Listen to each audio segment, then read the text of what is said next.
Hello everyone and welcome back to Backlot Banter, your favorite box office recap show on the entire internet. I am your host Tanner Extra, joined here as always by my good friend, my co-host, and my fellow box office enthusiast. Yes. Tucker Hazel. Yes. Tucker, we are here to engage as always, as a we little do bit in of a little bit of box office ballyhoo. Thank you for joining us on this Thank you for joining us. fine evening, morning, afternoon, whenever you're watching this. We are here to discuss the month that was April 2024 at the domestic box office and worldwide box office. Yes. We touch on both. It was a rough month. I'm not gonna lie. Well, here's the thing. It was in terms of people actually going to see movies. Correct. But, Tanner. At the box office, it was. Yes, it was Sure, rough. yes. But this was easily the best month we've had in It's a 2024. great month. There were a lot of actually very good movies that Lots came of out great this month. films. And way better than the past few months, which Yes. have been incredibly hit or miss. Maybe one good movie a month. We had multiple. Multiple good movies. I would say. And frankly, that's all I really care about. I would say it's a box office show, but I just want good movies. Ultimately. And so even if That's no all one it is, yeah. goes to see the great movies that came out this month, like Abigail and like the first open, like Challengers, I got to see them. That's They're exactly, awesome. Exactly right. Tucker, I would venture to say that 90% of the movies that we're talking about here are good movies, yeah, sure. I would say. But before we get into all of that, I'd like you to subscribe to Backlot Banter. We talk about box office stuff, and we do movie reviews and other discussions and topics. Subscribe. It's a great time. Like this video. Comment down below your thoughts on the month that was April 2024 at the box office. And if you like talking box office nerdy shit with us, you can join our Discord server. That link's down in the description. Yes. Should we get rolling here? Let's start off with where we always start off. Okay. It never changes. This is one constant in this bitch of a universe. God, you know. What do they say about entropy? This is not that. Oh, I see. Well, there's three things that are constant in the universe. Yes. You know, death, taxes, and that we talk about the domestic openings Yeah. first and every monthly box office recap show. We start with a little ballyhoo. That's right. In the top 10 domestic openings for April of 2024, far and away, Civil War. And you gotta hand it to them. Not only is this, I believe, the first time A24 has ever opened at number one. We'll get to it, The box office, but they're number one for the month. Oh, yeah. And that... Big number one. I mean, that barely ever happens for Yeah. a studio smaller than one of the major top 4 or 5. Mm-hmm. And A24 is on the up and up in terms of making films that Absolutely. are putting butts in seats. I believe as of now, Civil War is their second highest gross. We'll get to that. The second highest grossing film ever. You can't spoil the discussion topics on each slide. It's in the video. I don't give a shit. Civil War, $25 million. Challengers at a pretty distant second. With $15 million. But that's pretty impressive considering Challengers is a sports romance drama compared to horror movie Abigail, underperforming at just over 10. Monkey Man, an action movie. Very close 3 and 4 there. Yeah, very, very close with a little bit over 100 million separating them. Monkey Man with a little over 10 million. And Guy Ritchie's new movie with Henry Cavill, The Ministry of Ungentlemanly Warfare, at below 10 million, which also believes that everything else is also below 10 million, including First Omen, Unsung Hero, Spy Family, Code White, Someone Like You, which I haven't heard of. That's it was like a Fathom event sort of romance thing. Well, I think. there's always one in the top 10. I'm like, I'm not sure about that. And then Boy Crow's World coming out a little sad, little 10th place. Yeah, so our range here, I just had to look quickly at 10th place to first, so 20 to 1th. 25.5 for Civil War down to 1.5 for Boy Kills World.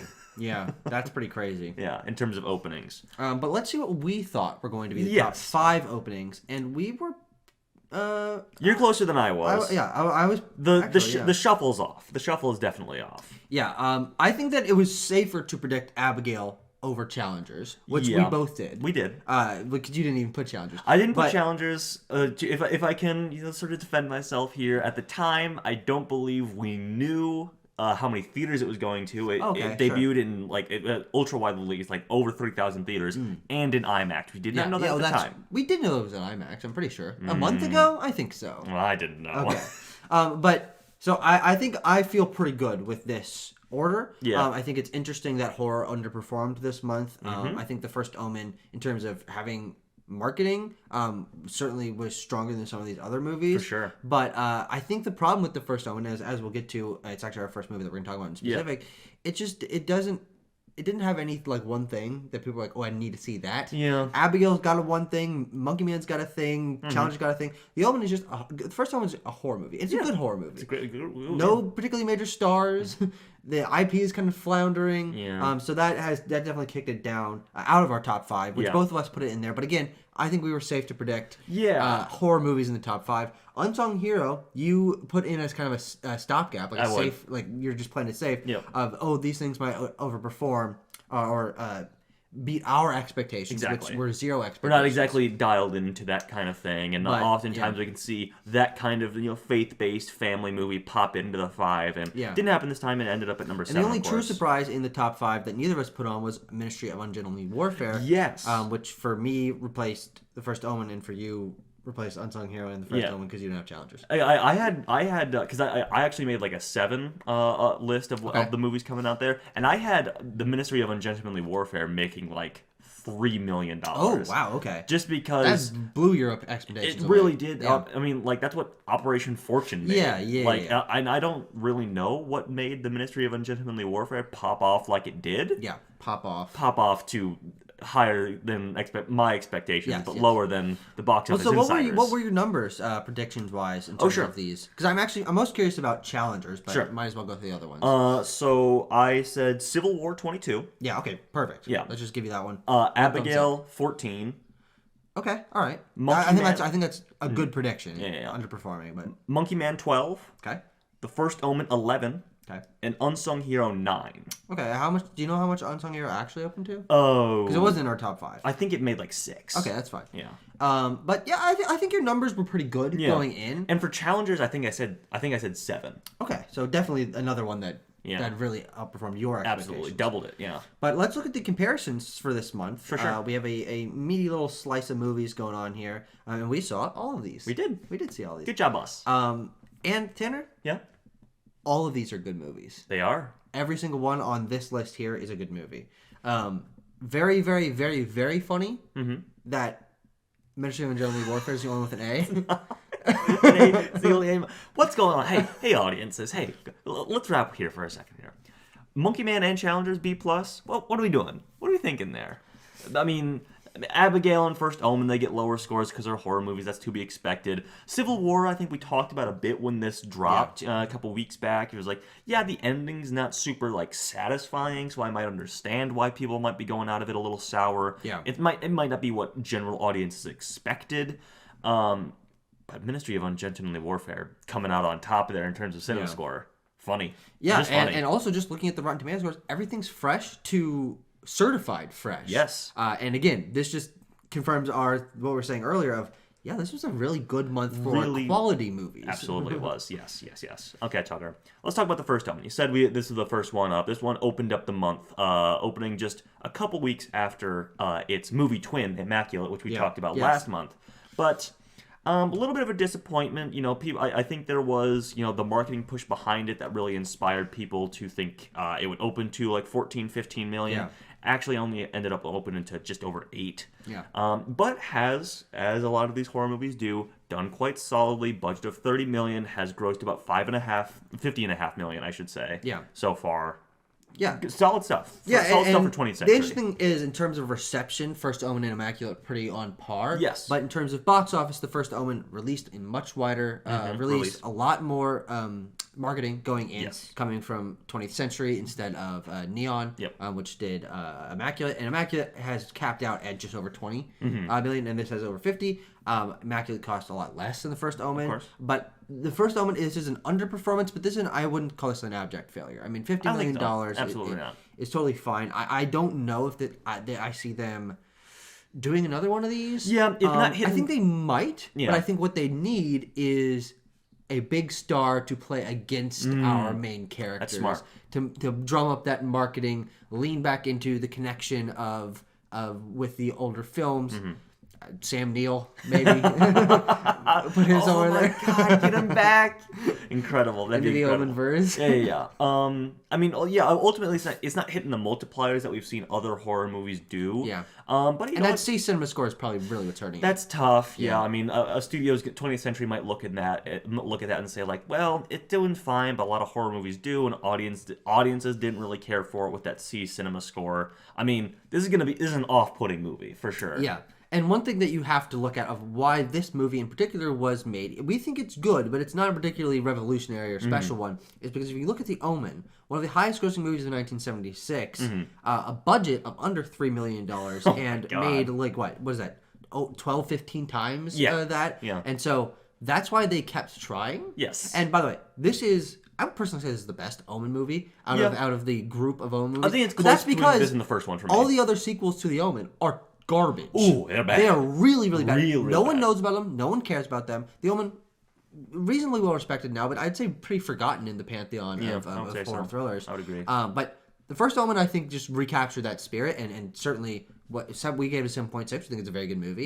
Yeah. And what's interesting about this, and again, we have to give props where props are due. This was supposed to be a streaming release. Yes, we talk about a lot of movies that, and actually, we're going to talk about Monkey Man next, that were supposed to go to streaming, and I think specifically because of the strikes and the delays of more major movies out of these first few months of the year, movies like this, like Monkey Man, like Mean Girls, are now hitting theaters and doing okay. I think it's a confluence of that, and for horror ones specifically, I think they look at the smash hit of last year in Smile. 2 years ago. 2 years ago. Yeah. They look at Smile, which was a streaming release, moved to theaters because of high audience testing, and it was like, hey, it worked out very well. Might as well try. And also, by the way, this is a lot more money that they're making here than if it was going straight to Hulu. First Omen's not going to drive a lot of new subscribers to Hulu, I don't think. But it brought in $50 million, so they recouped some of those costs. And Absolutely. So even if this isn't a smash hit, it is a improvement on what could have been a decision 6 months ago if it was different. Yeah.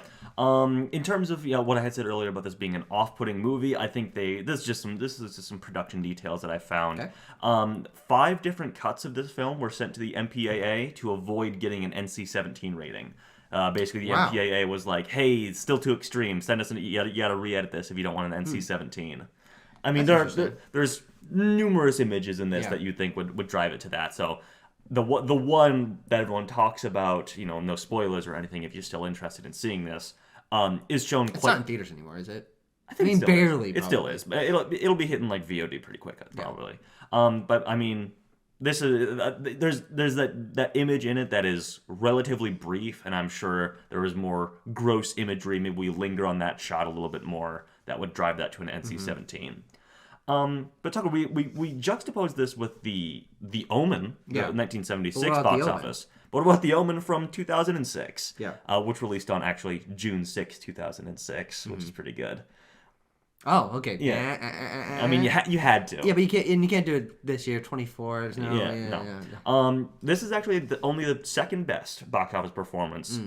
Because The Omen from 2006 made $120 million. Yeah, that's interesting. I wonder what the budget on that was. I mean, I can't imagine it was super high. I mean, I watched it. It looks like 25. So wow, that was a massive hit. Yeah, that's almost 5 times its budget. I mean, it also helps that it's like, hey, it's The Omen. It's coming out on 666. Yeah. And also in a time where theatrical horror was performing a lot better, and also the idea of rebooting a iconic thing and people going to see it was massively popular. That one also had some movie stars in it. I mean, not big time 2000s movie stars, but people recognized the names of Liev Schreiber and Julia Stiles in 2006. Yeah. Certainly more than they might now, but anyway. Yeah. And certainly more than anyone in this movie. Exactly. Yeah. All right, but I mean, good movie. Performing solidly, maybe just a little bit of a disappointment for 20th Century, but hey, we're not them. We're not them. We like this movie a whole lot. Yeah. And Monkey Man, we liked similarly. Yes. But for its own budget, has done a lot better comparatively compared to the first Omen, because on a budget of $10 million, Monkey Man, as put out into theaters by our Lord and Savior Jordan Peele, salute everyone, moment of silence, hand over your heart, $33 million. That is 3 times this film's budget, right? And that is perfect. That's what you want to see from this kind of movie. Unexpected, small-scale hit made for a very conservative budget, but just quality. Does not look like a $10 million budget Absolutely movie. not. No, yeah. It looks really great. I mean, that just speaks to the talent behind the camera and first-time director Dev Patel. And yeah, beloved, 88% on Rotten Tomatoes, really high scores there. B+ cinema score, quite solid, I would say. Maybe just a little bit of a disappointment for audiences in terms of it not being like just a wholesale John Wick type movie. Yeah, that's true. But you got to think that this is now the beginning of a very, very special friendship between Dev Patel and Jordan Peele. Because if Jordan Peele saw this and he's like, oh shit, Dev has got it going on. Yeah. We know he's got it going on. We've been known. Listen, just look at him. But if Jordan Peele, who has obviously a very good eye for talent, notices this, picks this film basically out of the garbage because it was in hell for a couple of years. I'll talk about that. So yeah. I mean, made. But my point is, just real quickly, is I bet you they're making a deal right now. Dev Patel's second feature, theatrical release, Monkey Paw production, Monkey Paw and Universal tied together. Universal's like, fine, okay, we'll give you 2025. I don't know how big he wants to go with the next one, but I absolutely think that Dev Patel's career, because of his relationship with Jordan Peele, because of this movie, is only going to get bigger. Yes. So to speak on the production history of Monkey Man. Dev Patel sort of got some independent producers, financed this himself along with their cash. Was a pandemic shoot, which makes it all the more impressive. Doesn't feel like it. Yeah, it doesn't feel like it. It makes it all the more impressive. They kept this to $10 million, shooting during COVID. Wow. Like, filming completed in March 2021. That is still full-on pandemic time. Yeah. And ultimately, when it was done filming, Netflix was circling. They purchased it for $30 million. So Dev and his producers made a shit ton of money there. Yes. They put $10 million in. They got $30. Netflix sat on this for a number of years. Why? Because they watched the film. They felt that political content was a little too extreme for like international, especially Indian audiences. This film has actually yet to be certified by the Indian Film Movies Board. Probably won't be by this point. Probably won't be. No. But anyway, they were just sitting on it for a long time. It was kind of like being shown around to different people. Eventually, Jordan Peele saw it. Yeah. He's like, hey, this is really fucking good. This is gas. This is gas. So he talks to his buddies up in Universal. Universal says, hey, Netflix, we'll pay you $9 million for this. And Netflix says, okay. Yeah, we're not using it. We're not. But you got to think, everyone associated with this film made a ton of money. Jordan Peele. Except for Netflix.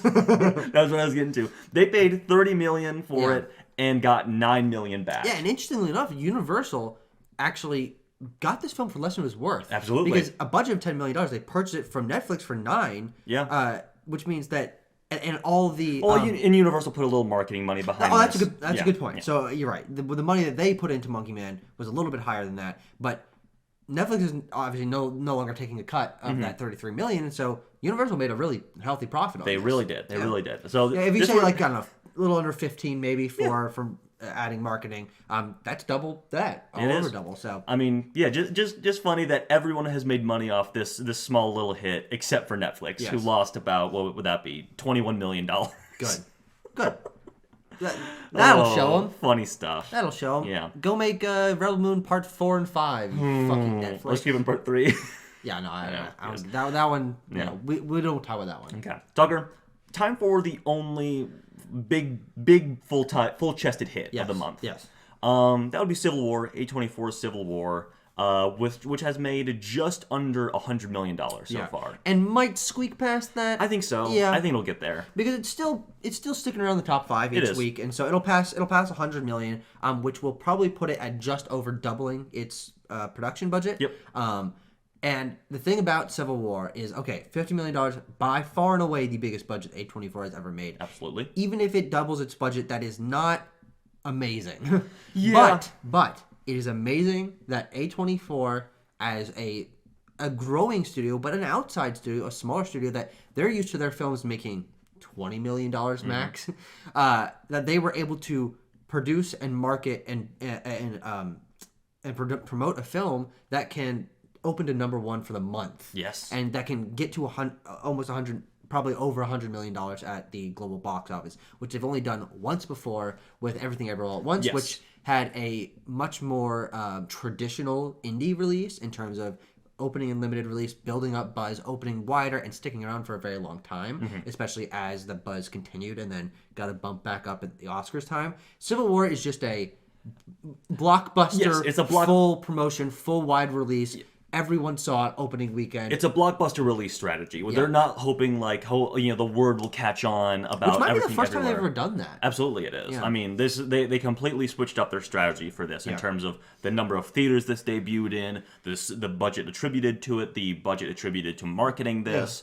Yeah. It's I would say it's a successful toe dip into blockbuster filmmaking for them. Yes. Well, also because this will now get people more interested in the idea of A24 doing releases like this. This was the brick through the window, and even though this film was, I would say, controversial in terms of reception and box office, no, it's a success. Yep. But it is a controversial film. Yes. The next time that they do another full, wide release, full production, full promotion, I think it can be even bigger than this.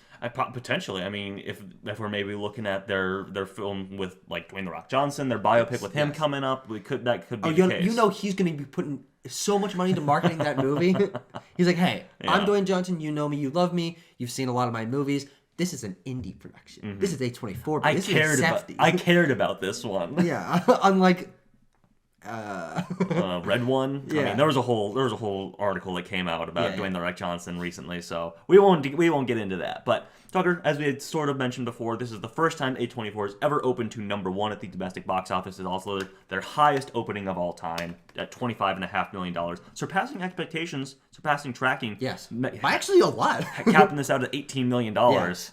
And it also, I think when we were talking about the prospect of this, one thing that I remember bringing up at least is I'm not sure how this plays in international markets. Is it too America-centric? But in fact, open to #1 in many international markets like the UK, Brazil, Spain, Portugal, and more. Yeah, and I actually think that that's probably because this film, one of its biggest criticisms, but I think personally one of its greatest strengths, and marketing-wise one of its biggest strengths, it is pretty vague with its politics, and so yes, this is set in America and it has the backdrop of Washington, D.C. and things like that, but it's mostly in forests and schools and, there's not a lot of, like, American flag imagery and stuff. This is kind of just people guerrilla warfare style fighting. Yeah. And that's where the movie's at its best. I also have to point out, I mean, the ones noted here, Brazil, Spain, Portugal, those are going to be markets in which Wagner Moura is a very big movie star. Point. Yeah. So, I mean, having him on the cast certainly having him on the roster certainly helps. And also, interestingly enough, this film did they did something with this film that I haven't seen. It is polling the political preferences of people who saw it, as you see at the bottom here. Opening weekend exit polls, 70% male, and liberal/moderate political views. Yes. Now, the interesting thing about Civil War, and again, because it is pretty vague with its specificity in the politics of the film, it kind of appeals to everyone because you can kind of read the Rorschach test, read into it like, oh, this actually sides with me, that sides with whatever. But that's exactly what pushed it to be a success. Yeah, I mean, there was some questions like, is this A24's bid to try and get conservatives out to this? And clearly that didn't happen. No. Or maybe they came second weekend. Who's to say? Yeah. Anyway, as mentioned, this is the second highest grossing A24 film overall, behind Everything Everywhere All at Once, which I believe is sitting at $143 million overall. With a much smaller budget than this. Absolutely. Also, yes. Hey. That movie. Goddamn. But also, I do want to specify one thing. Okay. And this is inside baseball for the audience. Here we go. That 5.9 down there does not reflect true. my score. That's true. I was not on the review for Civil War because I had seen it like a week and a half before, and I'm like, it's too far out of my mind for this point. But I gave it a 9. True. So this would be a lot higher. That would drag the average. This would probably bump up to like a 7 at least. Yeah. And that will also then again not be reflected when we look down at the month to month versus month. Yes. Just to be clear. I like this movie a lot more than Tanner and Abram did. Putting it all out there. All right, Tucker. Let's talk about a movie that we both quite a bit. Yeah. Abigail. Yeah. From Universal. This is our highest average so far. It really is. And Tucker, this is the if I can skip down to some points here, the highest critically rated studio horror film released this year. Sure. That makes sense. 84% on Rotten Tomatoes. Yep. Only trailing behind in terms of notable horror releases, Late Night with the Devil, which has a 97% on Rotten Tomatoes. Wow. Holy, that's crazy. Yeah. I mean, I'd give that a thumbs up. I'd give that a thumbs up too. Anyway, in terms of Universal vampire movies, though, Tucker, this has outgrossed both Renfield and The Last Voyage of the Demeter, and did so by its second weekend. Good. Yeah. Yes, much better movie than those. Yes, but also not really a hit for Universal. No, it's not, and I think that's really unfortunate. I don't think this necessarily means anything particularly negative for the people involved. Enough horror movies are made, and Universal is able to refresh its vampires, its monster movies so frequently that one underperforming isn't the biggest deal. Radio Silence, I think, already has some projects lined up, so that's not. This isn't killing their career. They're the big hot guys in horror right now. Yeah. Melissa Barrera is getting another shot alongside some of her favorite directors. And everyone involved, people were praising the performances, the production design. It is a very, very good movie. It just doesn't mean like, oh, they're not going to be tracking a Abigail 2 or another film in this vein, or giving Radio Silence a more massive budget next time. Like, this is just a solid continuation because it was well received, but because it's not, I mean, this is not going to make its budget back. No, it made its budget back, but it's not going to make budget plus. It's certainly not going to double. You know, it might not even 1.5. Yeah. But just too bad because I can't exactly point. Actually, never mind. Hold on. Okay, I can point to why this is not exploding. Let me know. It's because this is a Dracula's Daughter movie. The pitch was sold as that. The rumors were circling around that. But it's called Abigail. And a lot of people, I think the way that word of mouth spreads and people just show up to movies, if you're just looking at the word Abigail or this poster, it doesn't really sell that this is a action horror, like crazy over the top movie. If it was, I think it's because if it was Abigail (parentheses Dracula's daughter) or something like that, or something that implies more vampire stuff, I think it would do a lot better. But Abigail is a generic ass thing. Yeah. I like that it's not trying to lean into IP, quote unquote. Yeah. And so I respect it for that, and obviously I love this movie. Right. But that's why people aren't going to see it. It's because this film is stuck in a weird in-between where obviously if you're a filmmaker looking at this, if you're anyone outside of concerned with this film making money, you're looking at the marketing for this and you're like, oh, we should hide the fact that she's a vampire. I mean, of course. Can you imagine that twist in the theater? But if you're a marketing agent for Universal and you're like, if we can't say that she's a vampire, no one will see this movie. What else can we say about it? Yes. They kidnap a girl? Yeah. Well, and the interesting thing is, you're right, it lands in the middle ground because the trailers make it clear that she's a vampire. Yes. There's a shot of her skirt, with her teeth, and they say, there's a ballerina vampire. But it's not front and center. No, like the poster is not saying that. No. I mean, and so that's why I'm saying... And the title's not saying that's what I'm saying with, like, it's in this weird in-between space where the trailers are very clear about that, but But you're also definitely right that the appeal of this movie is hard to nail down because, yes, ideally you'd want to go into this movie of like, oh, I like these actors. This seems like a nice little thriller of what's going on in this house. And then it's the little girl is the villain. That's a great twist. Yeah. It's not a twist because the trailers show that. But if somehow you know about this movie, are interested in it, but haven't seen the trailers and aren't aware that she's a vampire, I think the movie's even better. Yeah, I mean, I would say so too. Tucker, I just had to quickly confirm just that it wasn't going crazy because this is the second highest horror debut of 2024, a year in which there's a lot of horror movies coming out, but not a lot of them are overperforming at the box office, let's say. Tucker, do you know what the number one horror debut of this year has been so far? It's not Night Swim. Oh, it's Night Swim. It's Night Swim. That sucks. $11.7 million opening weekend for Night Swim. And remember how we were like, haha, Night Swim didn't open very big, ha? Wait, hang on a second. No. Yeah, I mean, I'm trying to think if there's any other. That's terrible. I hate that. What other horror movies are coming out that could outdo that? Anything that comes to mind? Imminently? Well, I mean, we'll have to see what Tarot does this week. Tarot's not going to do that. Strangers. But then, of course, end of the year is going to stack that up. We will probably have to wait until October to get a horror movie to beat Night Swim.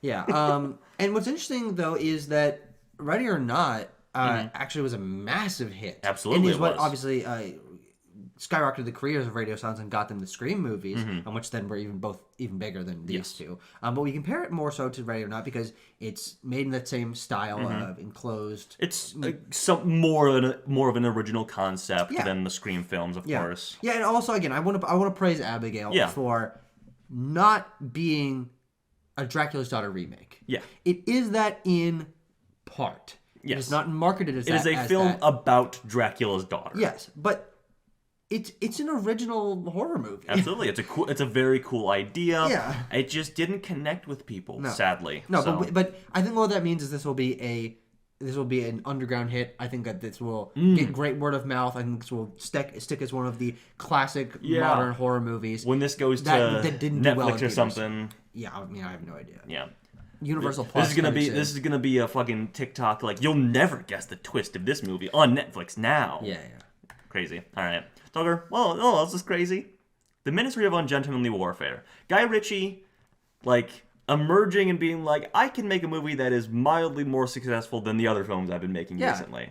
But I must note, on a budget of $60 million, I forgot about that. This film has not cracked 20 at the domestic box office. 17.5. That's tough. That's real tough. What? Yeah, and now I have to point to one specific problem with this movie. Okay. Not only is that budget ridiculous for Guy Ritchie, who hasn't been able to make a original Guy Ritchie film successful in decades. I mean, the only big things that he's done are Aladdin and the Sherlock Holmes movies and Man from U.N.C.L.E. Let me look up. I was looking at his recent output, his 2020's output. I'm going to confirm that I think Wrath of Man might have been financially successful. Oh, sure. Okay, yeah. And I think The Gentleman was as well. Okay. Well, but I mean, having a big hit. Yeah. So my question is, who gave him $60 million to work with on this? Jerry Bruckheimer in Lionsgate. I guess that's a good point. Jerry Bruckheimer is just trying to get some. He's trying to recapture his magic from the 80s. Yeah. But here, the biggest problem with this movie is no one knew about it until like 6 weeks ago, or 6 weeks before it came out, and the trailer dropped kind of half-heartedly, and like the name doesn't particularly communicate anything specific. It's one of those movies that I think needed 3 or 4 months of marketing leading up to it to really build word of mouth, and it didn't get that. No. But $60 million. With a $60 million budget, you want to be making sure that people know about your movie. Yeah. And more people than expected came to this movie. But I don't know. They're playing fast and loose with a $60 million budget. I don't know how that happened. I'm not really sure either. So I was just looking this up. Wrath of Man made for $40 million, grossed $100 million. Oh, wow. Okay, that's pretty good. The Gentleman made for $22 million, grossed $115. Okay, those are both very, very successful. I mean, that's what Guy Ritchie is sort of trading his 2020's original movie success off of. Yeah. And then since then, he's put out Operation Fortune, The Covenant, and now The Ministry of Ungentlemanly Warfare. Yeah, and he's got one in January next year. That's right, In the Gray. Yeah. That's such a weird name. I don't know. But yeah, I note that this is Guy Ritchie's 5th film released this decade. Yeah. Honestly, that's kind of awesome. It's cool for him. It's kind of awesome. Good for him. He's a workhorse. I dig that. I mean, this is a very quick shoot too. I mean, this film began filming in February of 2023 and finished in April. Yeah, that's interesting. I actually think that it might be why the budget's so high. We just need to go and get this done very quickly, and so get a ton of people working on sets, get a ton of people working on the edit, just make sure we get it done, because that's weirdly fast, especially for a movie of this budget and this scope. Yeah, I mean, I think what we got here is just Guy Ritchie's. That's just his filmmaking style. He's just a run and gun kind of filmmaker now, just pumping out work 1 or 2 movies a year, frankly. Yeah. Opened to 8.9, above expectations. Like I said, I totally thought this movie was going to be a massive, massive flop. And it is. And it is, but a little bit, just slightly better than what I thought. It's a smaller flop. Yeah, it's a smaller flop. And this is also Jerry Bruckheimer Films' first theatrical release of the decade. That's interesting. Do they have other, or does he? I mean, it's him, but it's also his production company. Yes. Does Jerry Bruckheimer Studios Films, do they have other releases coming up? I believe so. If you want to Google that for me, I think there was. Why was I logged out of Letterboxd? I don't know. There's one thing because technically Jerry Bruckheimer is a producer on Top Gun Maverick. Yes. But wasn't his company, or it was him and Don Simpson who produced that. But Don Simpson passed away a while ago. Sure. So Simpson and Bruckheimer were the ones that produced all the films in the 80s, but it's obviously just Jerry Bruckheimer now. Yeah, this is just Jerry Bruckheimer. So I don't know how that Speaking of, I looked up Jerry Bruckheimer while I was doing this. He's 80 years old. Looks great for an 80-year-old guy. Yeah. Like, go do yourself a favor and just look up a picture of Jerry Bruckheimer, like 2024. Does not look like he's 80 years old. Looks maybe 55. It's crazy. Google images. Oh yeah, looks great. Yeah. Yeah. Good for you. Good for you, Jerry. What are we looking at? Ministry.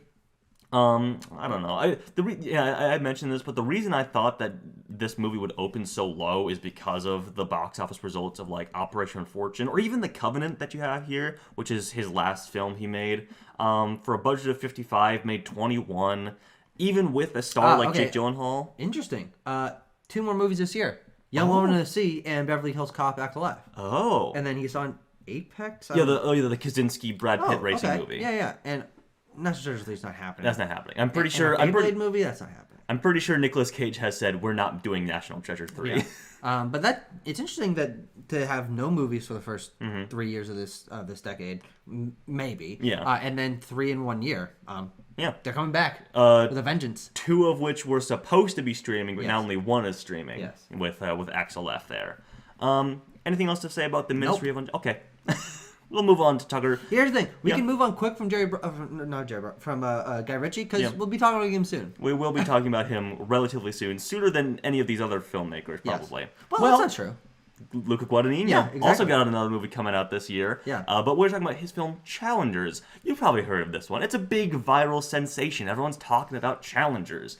Has made about $35 million at this point. Obviously, this film's still making a lot of money. The most recent movie we've talked about here. Opened above expectations to $15 million on a budget of 55. We'll talk about that, I'm sure. But massively beloved here with a 95% on Rotten Tomatoes. That's really good. It's a high-grossing film of Luca Guadagnino's career. It's a big hit for him. Yeah. Like, it's a massive deal. It's a big hit for him because his career has been pedaling in much smaller movies in terms of maximum gross. They've basically all been well received. Yeah. But he hasn't really had a chance to make something that was distributed wide and marketed, and which is why I thought this movie was going to make like $7 million. Yeah, no, and that's totally fair. I was looking at Bones and All is what I was looking at. The last collaboration between Guadagnino and Amazon MGM, and this, and that movie had Timothée Chalamet, who was a smaller star when that movie came out, but was still a movie star. Yeah, he was a couple years younger. Yeah, and now this is Zendaya, and I think it just shows the pull of her. This movie would probably have made like $7 million. Yes. Maybe less if she was not in this thing. And she's a producer on it too. Yeah. So, Yeah, and I think that I think she's really the one that gets the credit for this movie, not only because it's her face on all the marketing, but as a producer, as a actress that people have respected and enjoyed to work of for a while, but she's never really had a chance to go a step further. This is her step further. Yeah. I think this is. Not only did I say a couple months ago with Dune Part 2 that was her best performance, but then this is obviously her best performance even past that. So she is leveling up immensely, and this will help her get way more work. Obviously, she has proven that she can open a movie. Both Josh O'Connor and Mike Feist are gonna definitely get work off of this for being very well loved for their performances in that. And Luca Guadagnino has always been a workhorse. He's kind of the indie version of Guy Ritchie. He's the artful version of Guy Ritchie. Yes. Yes. But the only issues here go to Amazon, who I'm okay having issues with. Yep. This is losing them a lot of money. Well, I think we had talked about this briefly maybe a couple days ago. Yeah. For Amazon MGM, when they're producing a movie like this, or like Saltburn, for example, what they're really looking for is for it to do solid in theaters, and more importantly, to be a big deal, to be talked about a lot. This is a big deal. So was Saltburn. Yeah. Everyone was talking about Saltburn online. And Saltburn became one of the highest streamed movies. Exactly. You've seen this crazy movie Saltburn. Like it's going to be on Amazon Prime over the holidays. This one will be a summer Amazon release on Prime Video. And again, it's going to be like, oh, I heard a lot of people talking about Challengers. I couldn't catch it in theaters. I can watch it at home. Yeah. Like that's clips are going to be going everywhere online. Absolutely. Yeah. That's what these streaming companies are looking for. They're looking for people. They're looking for movies that will drive people to their services. And to be fair, Amazon is the only streaming forward production company that seems to know this. And Apple. Yes. Okay. But no one's going to Apple to watch Napoleon or Argyle, frankly. They're going for Killers of the Flower Moon, probably. Yeah, why maybe. But like probably more than those other two. No, yes, definitely. But I think what's interesting is Amazon seems to recognize the power of getting a movie into the zeitgeist. Absolutely. Which none of those other movies were. Yeah. Killers of the Flower Moon was obviously very well received from one of the greatest filmmakers ever. Yeah. But I don't.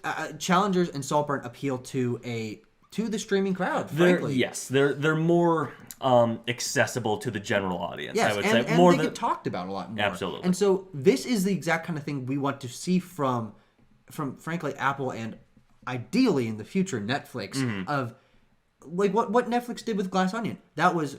It was a half-assed attempt, but it was on the way there to being something like Saltburn. And then it was a fucking massive hit on Netflix, too. It was a massive hit in theaters, a massive hit on Netflix. And that's the only time Netflix have tried that? Yeah. But I think that we're noticing with especially Amazon, they get it. They get it. They get that if you make a good movie and you put it out in theaters and you get some buzz, then it's just going to be an even bigger deal when it hits their streaming service. And it's money. You get money. You get money from that. Crazy stuff. All right. I also noted this is not the biggest opening of Zendaya's career. Of course not. It's not even like her top 5. Well, no. Okay. Dune Part 2, Dune. 3 Spider-Man movies. Oh, I forgot she was in Spider-Man. I forgot about that. But did she show up for a second Infinity War? I think so. But it's not even her biggest like original movie opening because she was also in The Greatest Showman. Oh, yeah, which was a massive hit. Exactly. Yeah. But she's had a lot more box office hits than I remember. But it is the biggest opening of Josh O'Connor and Mike Feist's career. Yeah, of course. Mike Feist, the only one in contention there is West Side Story. Yeah. Which did not make $50 million opening weekend. No, but what did it make? I think it made like 11 or 12, if I'm remembering correctly. It's not too far off. Not too far off. But also, it's obviously we love that movie. It is sad that movie made fucking negative dollars and cents. Yeah. But it is sad that this movie made more than fucking Steven Spielberg's West Side Story. Yeah. I also, point of order, Josh O'Connor is technically in the 2015 Cinderella live action remake, but he's like a guard with no name. Oh, sure. Okay. So, yeah. By the way, a little over 10.5 for West Side Story. There you go. But West Side Story, 76 worldwide, baby. Hey, it's not bad. That's money in the bank. That's money in the bank for Stevie. All right. I did want to talk about this briefly. Well, actually, I'll do this quick. Luca Guadagnino and Justin Curtis and Trent Reznor and Atticus Ross will be working together again this year on the film Queer, which is, I believe, has no distributor at this point, but will probably be picked up by somebody. Yeah. Really touting itself as like an end of year awards player. Yeah.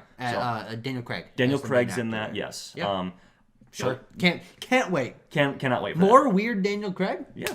So with a Reznor and Ross score, Guadagnino going fucking crazy on that beat. Let's go. So Justin Curtis, I brought him up. This was actually part of the 2021 Blacklist. Are you familiar with the Blacklist? Yes. Okay. It was alongside films like See How They Run, Air, and Lift. Oh, yeah. Yesterday you mentioned we'll be talking about Lift tomorrow. You had like a little weird sly grin face. I'm like, why?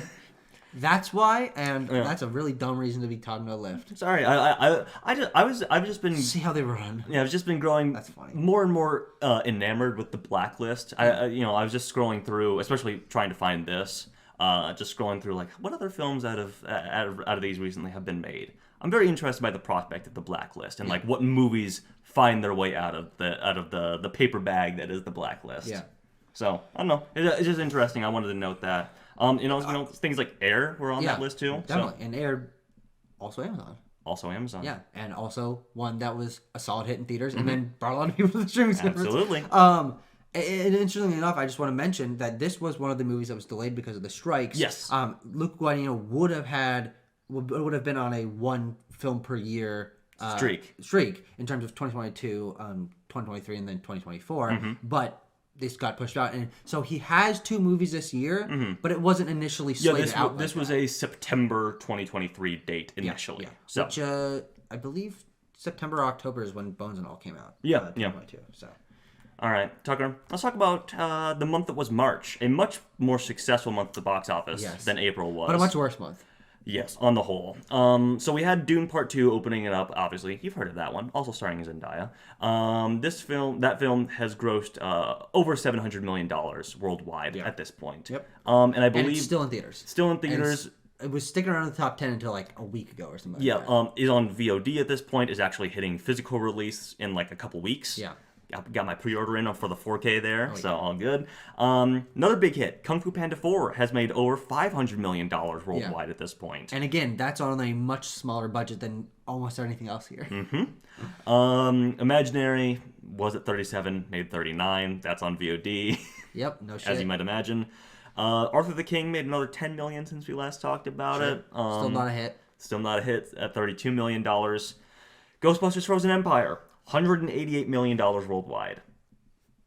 It's a hit. So what was the budget on that one again? It was 100. Okay. Yeah. It's coasting. It's coasting. Yes. Not a big time hit, but I mean, it made nearly $200 million. Yeah. So there's that. But what did Afterlife make? Yeah. We also noted Immaculate Quickly, I think we mentioned this earlier, has made $22 million. Not massive, but on a small indie budget for Neon, successful film. But I just want to mention Afterlife made 204, so it Sure. still actually has not beaten A little Afterlife. bit of disappointment. I think it's pretty much done. I don't think it's going to make 200. Yeah. But I'd say that's actually disappointing because this is the one with all the stars in it. Yeah, we did talk about that. I mean, just opening below Afterlife, tracking below Afterlife, and ending below Afterlife as well. And Tucker, Godzilla X Kong, The New Empire. I have to salute. $522 million worldwide, and still chugging along. And at the moment, second highest grossing Legendary Monsterverse movie. Yep. Behind 2014 Godzilla. I don't think it's going to pass that. Yeah, can you find out what Godzilla's sitting at right now? Because this one be sitting at 522. We'll probably end around 540 maybe. Oh, wait. Okay, maybe it is going to become number one. Godzilla. I mean, it'll pass Godzilla this weekend. Yeah. Maybe I was wrong with that. Was I thinking about Kong? Is King of the Monsters? Maybe? No. King of the Monsters does not make this much. Kong Skull Island. Oh, okay. 568. Okay. Kong Skull Island is I thought it was. Can you look up? Can you just look up King of the Monsters? King of the Monsters. Wait a second. Am I going crazy? Doing a little live research here. A little live research. King of the 5, Monsters. that No, 5? wait. Yeah. No. Okay, 387. Okay, so I guess Kong Skull Island is the highest grossing, and this, which is good. This is probably not going to pass that. Yes. But which is good. Which is good because Kong Skull Island is a good film. And GXK is not a good film. No. All right. GK, the X is silent, remember? Sorry. Just like Spy Family or Hunter x Hunter. Yeah. Bye-bye, March. Never talking about you again. So long. Let's talk about 2023 in comparison to 2024. Yes, and 2022. Of course. Tucker, much better April than last time. I mean, we weren't big fans of Air, having just talked about it there. We also had a big stinker in Renfield. And some solid horror or horror-adjacent films in Evil Dead Rise and Beau is Afraid. Yeah. But just better ones this month in terms of First Omen and Abigail. Yeah. And again, this was a good month. Yeah. And even the worst movies were mentioned. Ministry of Ungentlemanly Warfare, which we came out being like, go see it. Yeah, right. It'll be fun. And obviously, Renfield was not that. No. 2022 is funny. Looking back at that is a goofy month. You got Best Picture winner and Morbius coming out in the same month. Maybe the biggest bad meme movie of this decade versus probably the most acclaimed movie of the decade. And some other stinkers and Secrets of Dumbledore and Sonic 2. Yeah. And The Northman, which was good. Yeah, it was good. But no one even remembers that movie. No. But obviously, if you look at the averages, this is way, way, way, way higher. And I think this might actually be one of our highest averages we've ever done. Yeah. Because there were no bad movies that we saw this month. Correct. We didn't do everything. The worst of them were like, eh. Yeah. It's all right. And Civil War should be higher than this. Yeah, well, we talked about that already. We talked about it. All right, Tucker. We are a third of the way through 2024. Yeah, and it feels like very little has happened. So here's our top 10 domestic grossing films of 2024. We did this quite a bit towards the end of last year, keeping up with this. And here's where we're starting off, basically. I think we'll probably make this the only new movie on here. Yes, we'll make this a monthly installment in these shows from here on out. Madam Web and Argyle are on the list.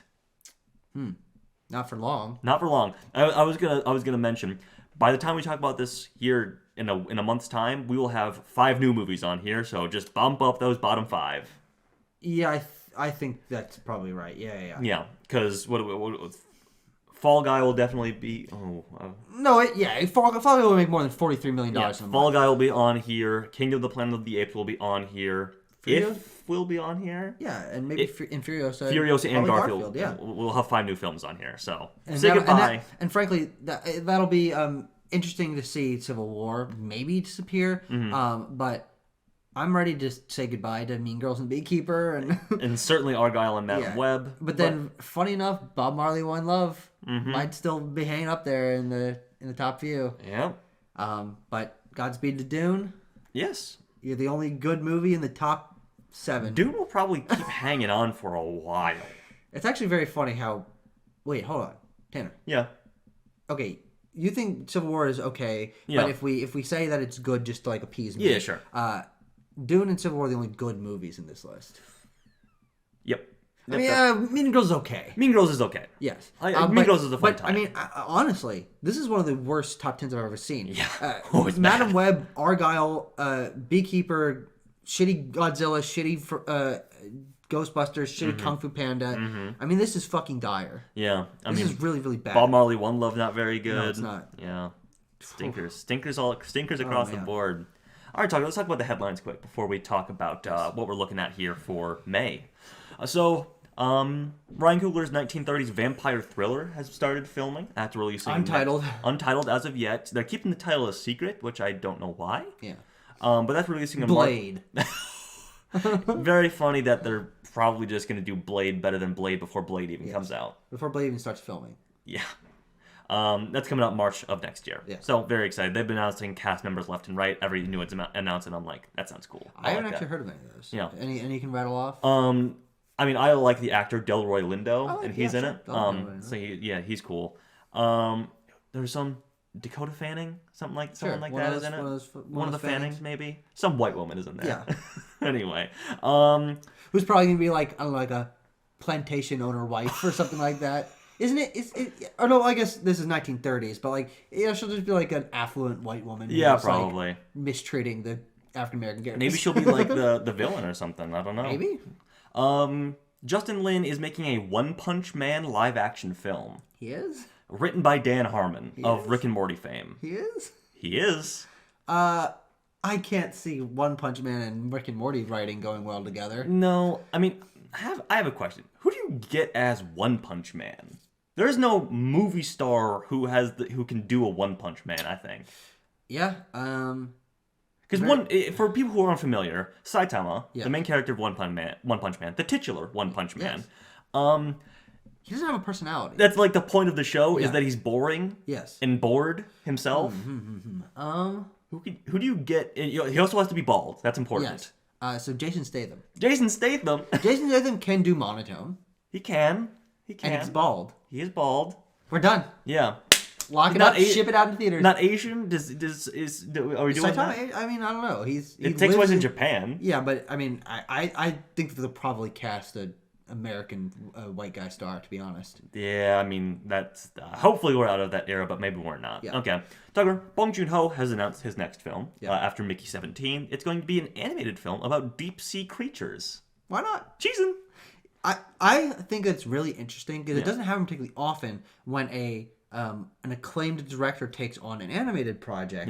That happened with Guillermo and Wes Anderson and Bong Joon-ho, and I'd actually put all 3 of them in a funny little camp of they're doing their own things. We love them to death, and I will see anything they put out. If he's excited about this, I'm excited about this. I'm also very excited. Tucker, Keanu Reeves is going to voice Shadow in Sonic the Hedgehog 3 coming out this December. Sounds about right. Yeah. To be completely honest, I like Keanu Reeves. I don't think he's a very good actor, and I don't know how good. I mean, one of the only roles. Actually, hold on, let me rewind. One of the only roles I like him in is Duke Kaboom in Toy Story 4. And so, good voice work. Good voice work. But obviously, Duke Kaboom has like energy to him that Shadow's like. He's dark and brooding. Yeah. I think Hayden Christensen was rumored for this part, he was. But when that rumor came out, I was like, it's got to be Keanu Reeves. Yeah. Nailed it. All right. Netflix has canceled production on Catherine Bigelow's next film, Aurora. Sad stuff.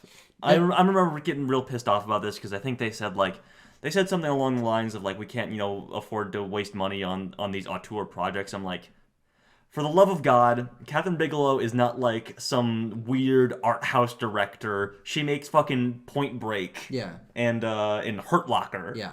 Zero Dark 30. And Zero Dark 30. Yeah. I mean, we don't know what this would have been necessarily. I think, but I think it's possible that it still continues production with someone else. Because I think Catherine Bigelow she has connections. She can sneak into James Cameron's office and steal a comically large pile of cash and put it in the bag. He hasn't changed the lock since the early 2000s. All right. I like the idea that James Cameron just keeps piles of cash in like a closet. Well, where else would you keep it if you're James Cameron? Netflix also canceled the David Lynch project, which was also going to be an animated thing from a typically live action director. So hopefully that gets picked up by someone else too. That'd be sad. David Lynch is. I don't know if David Lynch has. I mean, he has connections, but I don't know how many people want to give him money. To be completely honest. Oh, who cares? He's all right. Oh, he did mention that he's looking to do another season of Twin Peaks. So I think he's looking to rake in some cash. Yeah. For projects. Dominic Sessa, Justice Smith, and Ariana Greenblatt have all joined the cast of Now You See Me 3. Hey. I like I remember liking the Now You See Me movies. Yeah. Bring in some fresh blood. Yeah. Great. Some hot young stars. Yeah. Absolutely. Some great good young names. And also there. two names that will be getting pretty buzzy performances and roles coming up soon. Justice Smith in How You I Saw TV Glow, and Ariana Greenblatt is going to be in Borderlands. So she's moving up in the world in terms of Ariana Greenblatt. Actually, very interesting in terms of she's in a lot of hits. Infinity War, Barbie. Yeah. Borderlands. Yeah. Up there with the big dogs. Okay. Steven Spielberg is directing an original UFO film. He came up with the story for it, written by David Koepp, who wrote Jurassic Park. And we'll be writing Jurassic Universe, wherever the hell the one is next year. Dope. This will be coming after his Bullet movie with Bradley Cooper. So yeah, I mean, we'll probably be seeing this 2027, 2028. To be completely honest, yeah. I just foresee this being we already seen it, but continuing this fucking the Spielberg-assance. Yes. Because dude, West Side Story is so good. The Fabelmans is so good. Yep. Bradley Cooper Bullet movie. Oh, Bradley dude, Cooper fucking so whipping muscle cars into gear. and then he's going back to Close Encounters, man. Yeah, he's doing Close Encounters. This is the greatest day of my life. It's great. All right. Speaking of these old timers, this was in an article I think Variety or Deadline wrote about there are aging auteurs. They mentioned this project and Martin Scorsese's upcoming project, which is a Frank Sinatra biopic, which has been cast. 2 stars there being Leonardo DiCaprio and Jennifer Lawrence. Sure. This film is not in production. I mean, Scorsese's also working on his Jesus movie and something else, right? And so he's got a number of projects, but I think wasn't there something about a boat? Yeah, he acquired the rights to make a film of The Wager, which is a book from the guy who wrote Killers of the Flower Moon. Yeah. But that doesn't necessarily mean he's making that. He's not making that. He's also not necessarily making this because the Sinatra estate has not approved this film. But they will, probably. Probably. Yeah, I mean, Martin Scorsese comes to make a movie about your guy. Yeah, you're but not also, like, nah. I mean, I don't know how much the Sinatra estate wants to say have Scorsese come in here and make his movie about Sinatra and like his mafia gang mob ties. Oh, sure. Because that's probably what it would be. Which is what that movie would be if it was Scorsese. That's a good point. That's a good point. We'll see. Speaking of more auteurs, it's also, by the way, it's just very funny that Martin Scorsese is just like continuing to work on this, casting people. He's like, I don't have permission. But hey, Leo, Jenny, they've given the thumbs up. Yeah. More auteur news, Tucker. Quentin Tarantino canceled his 10th film, The Movie Critic. Funny. What a guy. Yeah. There was some stuff that came out about this that like Brad Pitt will be coming back as Cliff Booth in this. Yeah. And that he wanted to connect all his films together in a greater fucking QCU. Yeah. Which has been like a fan theory online for a long time that they all exist in the same universe. So I have no clue what he's going to be doing now. But man, that would have been such a fucking baller way to just dunk. It really would have. It's such a fucking interesting project for what would have been his final film, reportedly, if he sticks by that. And some release date shuffling, Tucker. Kraven the Hunter was supposed to come out this summer. Has now moved to December 13th.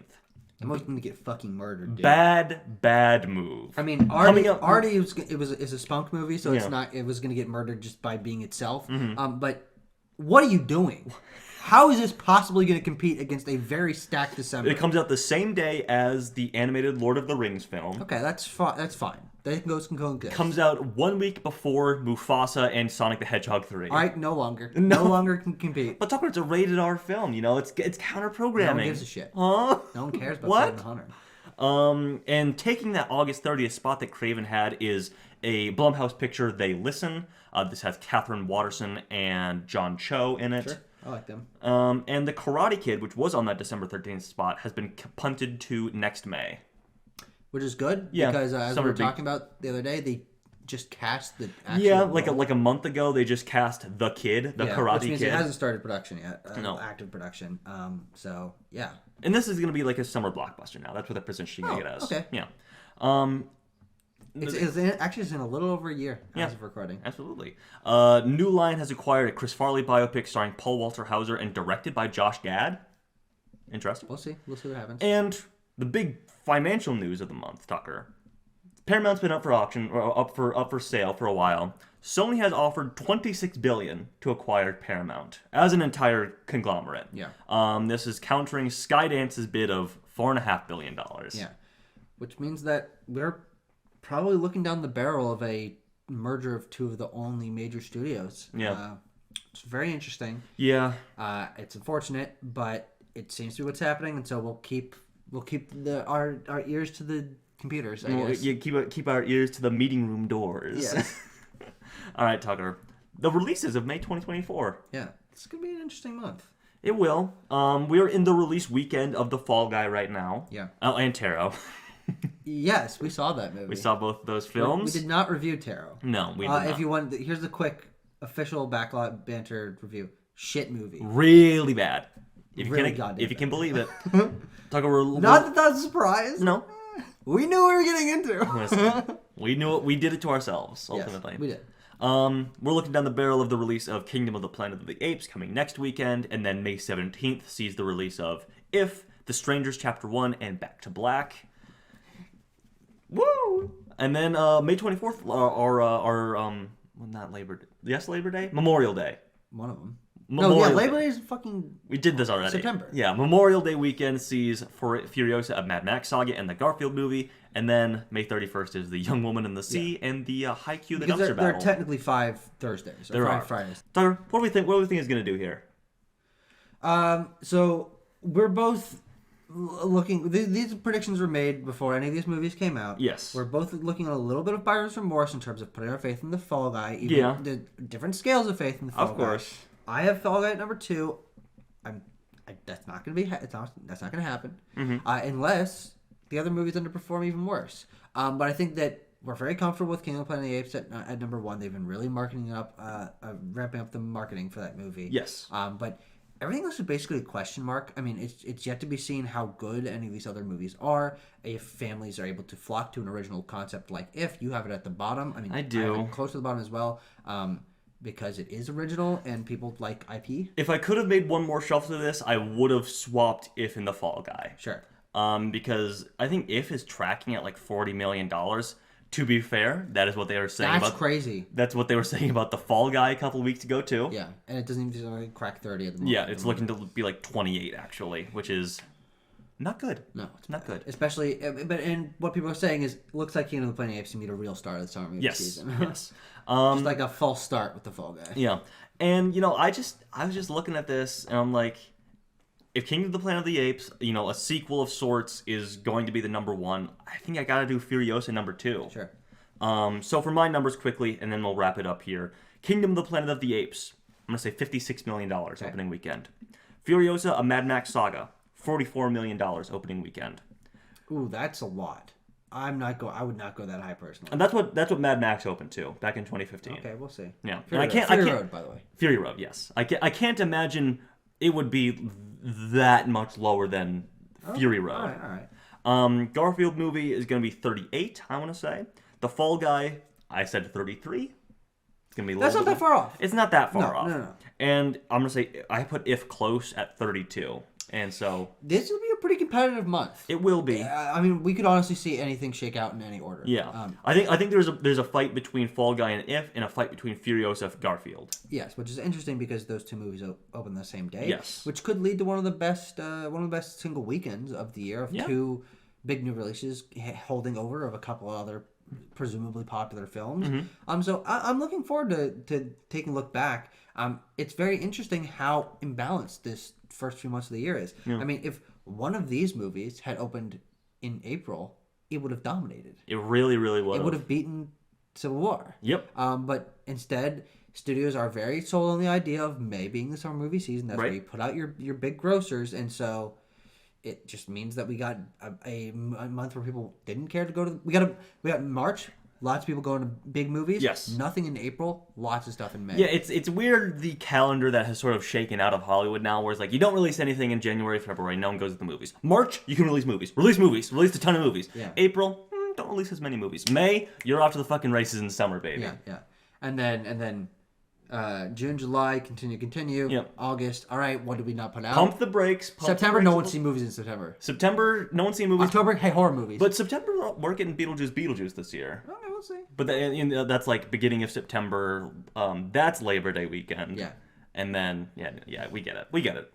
Thanks for watching, everyone. Let us know your thoughts on these films that released. We also have a video out about our summer box office season predictions. Yep. So go watch that. We'll see you next time when we're talking about the first month of the summer movie season. Very competitive, very exciting. We'll see you then. We may.